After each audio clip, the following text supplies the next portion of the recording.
Hola, buenos días, tardes, noches. Mi nombre es Luis Antonio Calderón, estudio la carrera de odontología en la Universidad Autónoma de Campeche. Este video será respecto a la materia de urgencias médicas en odontología, en donde esta vez hablaré del tema de alteraciones de la conciencia y dificultades respiratorias. Comencemos. Capítulo 2.1. Alteraciones de la conciencia. Introducción. A la capacidad que los individuos poseen para percibir el ambiente que los rodea se le llama conciencia, y a continuación se muestran algunos niveles. Entre ellos tenemos la alerta vigilia, la cual es una condición necesaria para que los estímulos sensoriales y sensitivos puedan advertirse de forma consciente. Tenemos la omnolación o somnolencia, la cual es el grado más leve de trastornos de la conciencia, la cual se va a caracterizar por la identificación psicomotora. Tenemos el estupor, la cual es una condición también que ya no hay actividad psíquica espontánea, solo es capaz de responder a algunos estímulos verbales táctiles que al momento de cesar va a permanecer inmóvil. Tenemos el coma, la cual es el grado máximo de degradación de la conciencia. En esta no existe reacción motora ni esbozo de movimientos anormales. Por último tenemos la confusión, que aunque no es un trastorno del estado propiamente dicho, es conveniente describirla, pues la característica principal es la desorientación, en la cual el individuo no está ubicado en tiempo y espacio. Luego tenemos el síncope, la cual es la pérdida transitoria de conciencia más común en la clínica diaria. Las causas más frecuentes son de origen cardiovascular, enfermedad cardíaca subyacente y otras anomalías de este índole son etiologías menos frecuentes. Podemos decir que las causas son dependiendo de la edad. Las personas de la tercera edad tienen una mayor frecuencia de síncope ocasionado por obstrucción de flujo sanguíneo. En cuanto a la evaluación de los pacientes pediátricos con síncope, el diagnóstico diferencial y la evaluación del síncope son similares en el niño y en el adulto. Por lo general, en el niño, el síncope es benigno. Ahora hablaremos de las consideraciones especiales en la tercera edad. La presentación clínica de este padecimiento suele ser variable y atípica. En algunas causas son la hipotensión ortótica y mareo. Cabe decir que varios cambios relacionados con la edad predisponen a las personas mayores a esta patología. En el caso de evaluación y atención en la consulta dental, se debe tomar en cuenta los siguientes eventos. Debe de mantener la cama, debe de retirar todos los objetos que pudiesen lastimar al paciente, al igual que conservar la vía aérea permeable y colocar la cabeza de lado y aspirar líquido o material en la boca. Ahora veremos que iniciado el evento se van a presentar dos escenarios según la recuperación del estado de alerta del paciente. Tenemos el escenario 1, en el cual el paciente no se recupera en un minuto, en el cual debemos de tomar las medidas de llamar a un servicio de ambulancia de inmediato. Se debe de evaluar la presencia de respiración en el caso de ruidos cardíacos o pulso, y se deben de iniciar las maniobras de reanimación en caso de ser necesario. Por último, realizar la valoración de lo que sería la respuesta ocular, incluyendo el reflejo pupilar y respuesta vertebral, motoral y patrón respiratorio. Luego tenemos el escenario número 2, en el cual el paciente se recupera. Si se lesionó de gravedad por el evento, será necesario hablar a un servicio de urgencias, y si ocurre en el sillón dental, hay que acomodarlo para que permanezca acostado, y si es posible levantar las piernas y no dejar que se levante con rapidez. En la mayoría de los casos, la causa del síncope se puede determinar de manera muy precisa a partir de lo que sería la cuidadosa historia clínica. Es necesario obtener información del evento, en el cual se deben de buscar las circunstancias del incidente, postura inmediata de la persona antes de la circunstancia, síntomas prodrómicos, aspecto, la presencia, mordeduras de lengua, heridas ocurridas durante el evento, duración del incidente, precisar ausencia o confusión durante el periodo de recuperación, o que quede la debilidad de un lado del cuerpo durante la recuperación. Cabe recalcar que en la historia clínica se debe interrogar sobre lo que serían sucesos similares previos, antecedentes médicos o historia familiar de enfermedad cardíaca o muerte súbita, y medicamentos que pudiesen contribuir al evento. Ahora hablaremos un poco sobre la evaluación hospitalaria, en la cual abarcan 3 puntos importantes. En primera instancia tenemos los estudios para la evaluación cardiológica, en el cual si se sospecha de enfermedad cardíaca o estructura, se debe solicitar lo que sería un electrocardiograma y o ecocardiograma. En el caso de sospechar de arritmias cardíacas, realizar el electrocardiograma ambulatorio. En caso de sospecha de mecanismos neurocardiógenos, se debe de tomar la presión arterial al individuo en decúbito. Por último, tenemos que las causas son explicadas, se debe de ofrecer el electrocardiograma ambulatorio. En segundo lugar, tenemos los estudios para la evaluación de posible epilepsia, en el cual se debe de hacer una historia neurológica completa y después evaluar si es necesario.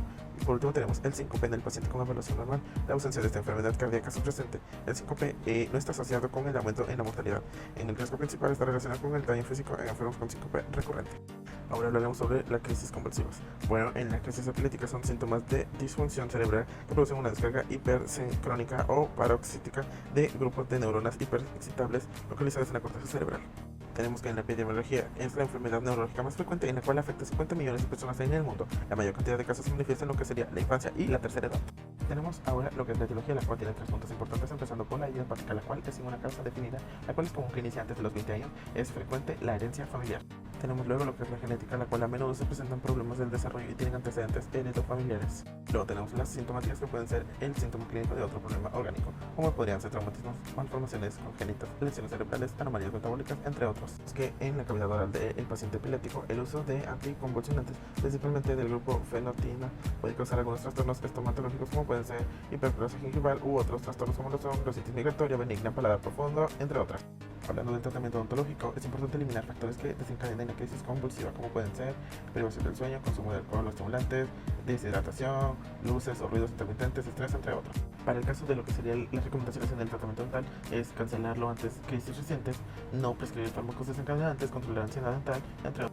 En el caso del abordaje del paciente con una crisis convulsiva durante el tratamiento dental, se deben de tomar en cuenta que retirar, desaumentar materiales que puedan causar daño, no movilizar el sillón dental, no interferir en los movimientos, se deben evitar golpes en la cabeza o extremidades y mantener permeable la vía aérea. Como nota podemos decir que si la crisis dura más de 15 minutos, se debe de llamar a un servicio de urgencias inmediatamente y se debe de evitar colocar objetos en la boca, gafas o abatalengua. Se debe de evitar tratar de sujetar la lengua, inmovilizar bruscamente o suministrar algún líquido al paciente durante su crisis.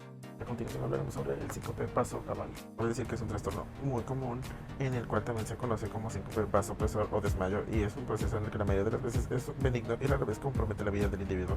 En el caso de la odontología, cabe decir que los pacientes pueden llegar a desmayarse en cualquier fase, llámese inicio, durante o después del procedimiento. En el caso de los factores predisponentes, la mayor parte de ellos se van a englobar en un factor psicógeno, como lo pueden ser miedo, ansiedad, estrés, dolor inesperado, visión de sangre o agujas, etc. Vemos que las fisiopatologías, la causa principal del establecimiento del síncope es la disminución del flujo sanguíneo hacia el cerebro por activación del sistema nervioso vegetativo, la cual produce hipotensión y bradicardia. En las características clínicas, el síncope vasovagal es más frecuente entre adultos jóvenes de la edad entre 26 y 35. Los síntomas pueden ser palidez, sudoración, cefalea, preocupaciones, náuseas y visión borrosa. En el caso de las fases de la síncope tenemos tres fases, las cuales se van a describir, la cual inicia con la fase presincopal, la cual en esta existen síntomas prodrómicos que avisan al paciente lo que sucederá en unos cuantos segundos, los cuales pueden ser palidez, mareos, náuseas, etc. Luego tenemos la fase sincopal y en ella aumenta la respiración, las pupilas se dilatan, hay palidez, la presión arterial comienza a descender, el pulso comienza a hacerse débil y por último ocurre la pérdida de la conciencia. Por último tenemos la fase post-sincopal. Una vez que el paciente ha recobrado el estado de conciencia, entra en una etapa en la que consiste en la sudoración fría, palidez y aún un poco de confusión. Es necesario revisar los signos vitales y monitorear al paciente hasta que pueda pararse o referir ausencia de sintomatología. Vemos que en el diagnóstico la historia médica va a desempeñar una función muy importante en la identificación de este padecimiento, pues debido a que por lo general el paciente no tendrá ningún antecedente sistémico de importancia, las características clínicas proporcionarán y confirmarán el diagnóstico. Ya abarcando el tratamiento, inmediatamente después de que se presenten los síntomas y características clínicas del síncope, se debe de suspender el tratamiento odontológico que se está realizando y se colocará al paciente en posición cómoda para que esto permita que la sangre llegue con más facilidad a las cavidades cardíacas derechas y que haya mejor aporte sanguíneo en el cerebro. En este periodo es importante los tomos de signos vitales y asegurar las vías aéreas y aspirar las ecuaciones que pudiesen presentarse. Hablando sobre las alteraciones o pérdida de conciencia, cuando un paciente presenta alguna alteración en su comportamiento indicando una probable evolución para el cuadro de inconsciencia, los procedimientos iniciales de pronta atención son esencialmente los mismos, independientemente de la causa, a pesar de la importancia de algunas señales y síntomas que deben ser considerados en el diagnóstico diferencial. Nos toca hablar un poquito sobre la lipotomía y síncope. La lipotomía es en general definida como un malestar pasajero caracterizado por una sensación angustiante e inminente de desmayamiento, palidez, sudores, zumbidos y visión turbia, mientras que el término síncope por su vez se entiende como una pérdida repentina y momentánea de la conciencia, la cual es consecuente de una súbita disminución del flujo sanguíneo y oxigenación cerebral. En caso de cuando puede ocurrir, la incidencia de la lipotomía o de síncope es mayor en adultos jóvenes del sexo masculino, a pesar de que en algunos tipos de síncope ocurren de preferencia en personas mayores. La prevención de la lipotomía o de síncope debe ser orientada a la eliminación o atenuación de todo o cualquier factor predisponente según los siguientes mandamientos, como puede ser evaluar el grado de ansiedad del paciente. En pacientes con historia de enfermedades sistémicas, conduzca la anamnesis al problema e intercambiar con el médico que se trata el paciente, evitar estímulos visuales como pueden ser sangre, jeringas, agujas, etc. Bueno, ahora hablamos del tema del capítulo 2.2, dificultad respiratoria.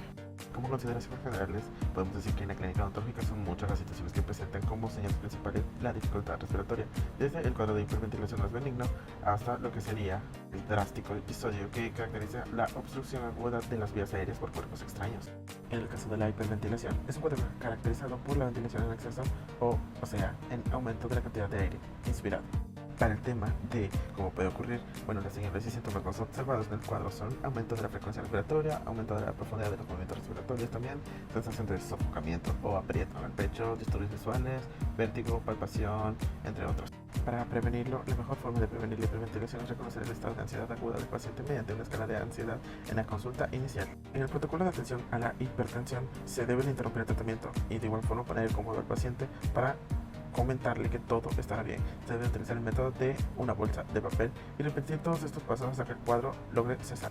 Ahora hablaremos de la crisis aguda de asma. Bueno, el asma bronquial es una enfermedad pulmonar obstructiva caracterizada por el aumento de la reactividad de la tráquea, bronquios hasta varios estímulos que se manifiestan como el estrechamiento de las vías aéreas.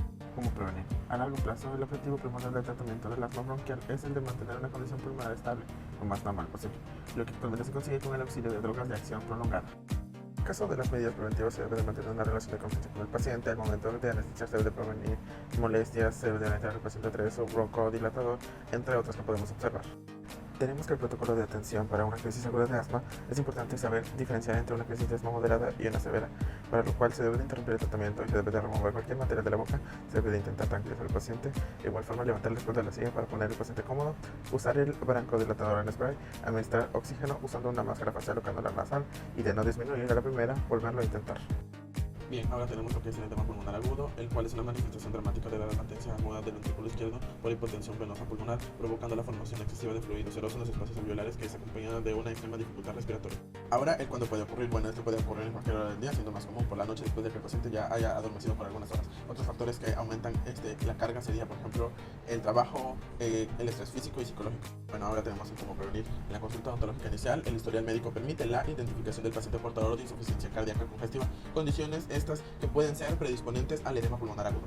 Una vez identificados, se deben de hacer algunas preguntas para evaluar el actual control de la enfermedad, como puede ser cuando camina o sube escaleras se cansa fácilmente, sus tobillos se hinchan durante el día, usa más de 2 almohadas para dormir, durante la noche se despierta con dificultad respiratoria, entre otros. En el tema de medidas preventivas, cuando suceda una crisis de esta, se debe de interrumpir la atención y remover todo material de la boca, poner al paciente en posición sentada, solicitar ayuda médica de urgencia, intentar tranquilizar al paciente y haga el estrechamiento de los miembros superiores de forma alternada. Ahora hablaremos de la obstrucción de las vías aéreas por cuerpos extraños, en el cual durante la atención odontológica el riesgo potencial de caer objetos en la posición posterior de la cavidad oral o en la faringe es muy grande, lo que puede causar su ingestión o aspiración. Cabe decir que existen pacientes más propensos como lo pueden ser bebés, niños, obesos o embarazadas, individuos sedados, alcohólicos o drogados, portadores de desórdenes convulsivos, entre otros. Ahora, cuando puede ocurrir la ingestión o aspiración accidental de los cuerpos extraños puede ocurrir durante diferentes procedimientos dentales, siendo los objetos constituidos por pequeños fragmentos de material utilizados en impresiones o restauraciones, fresas, brackets, entre otros. En caso de cómo prevenirlo, se debe de identificar los pacientes de riesgo. Se debe de usar un dique de goma en los procedimientos endodónticos y restauradores, se debe de usar una gasa como barrera y se debe de sujetar todos los objetos pequeños con hilo dental y se debe de usar un inyector de saliva sangre de alta potencia. En el caso del conducto en los individuos con obstrucción de las vías aéreas, el procedimiento en estas situaciones varían según el grado de obstrucción y eficacia del reflejo de la tos del socorrido, siempre que sea posible los procedimientos manuales no invasores. Casos de obstrucción parcial de las vías aéreas, si la víctima es capaz de toser de forma forzada.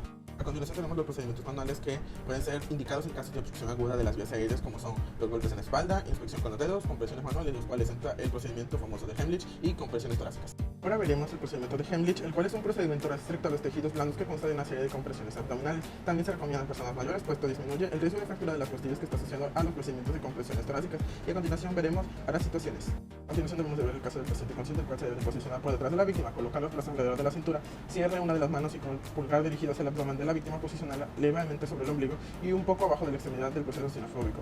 Ponga la otra mano por encima y haga algunas compresiones con desicción para adentro y para arriba hasta que la víctima expire todos los objetos extraños.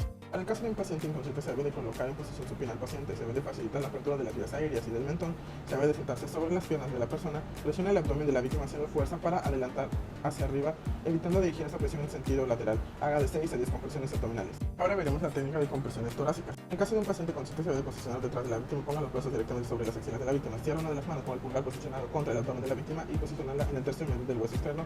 Haga algunas compresiones para atrás hasta que la víctima expire cualquier cuerpo extraño. Ahora, en caso de un paciente inconsciente, se debe poner en posición supina, facilitar la apertura de las vías aéreas, posicione sentado sobre las piernas abiertas de las piernas y muslos de la víctima. Ponga la porción tenar de una de las manos en medio del tercio interior del esternón y la segunda mano directamente sobre la primera. Presione el abdomen de la víctima haciendo fuerza para adentro y para arriba y evite dirigir la presión en sentido lateral. Abra la boca de la víctima y haga una inspección con los dedos.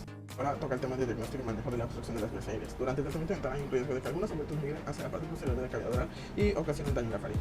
Entre las cosas más frecuentes podemos tener fluidos que pueden ser vómitos, sangre o cualquier secreción, cuerpos extraños como corpus dental, edema laringio producido por infecciones o reacciones anafilácticas, edema pulmonar por insuficiencia cardíaca, reacciones, entre otros. Hablando ya más sobre la prevención, el personal odontológico debe de estar alerta al riesgo y las complicaciones asociadas a la dilución accidental de material y objetos dentales durante los procedimientos operatorios. Esto se puede evitar al seguir el riguroso protocolo. Entre ellas se encuentra la colocación del dique de goma y el uso de taponamiento orofaringeo con gasa. En el caso de la etiología, la posición del sillón dental, debido a que normalmente el odontólogo trabaja con el paciente en posición de cúbito dorsal o supina, se favorece pues la caída de cuerpos extraños hacia la faringe por la acción de la gravedad, y donde entra nuestra pinza de Maggie, la cual se sugiere tener en el equipamiento dental. Esta pinza, la cual su doble angulación permite alcanzar y recoger objetos en la parte posterior de la cavidad bucal. Es aquí donde también entra el uso de ligadura con hilo dental, debido a que durante los procedimientos odontológicos se utilizan piezas pequeñas, pueden ser delutidas por facilidad. Se sugiere asegurar con una ligadura de hilo dental objetos como los clamps, las grapas, entre otros.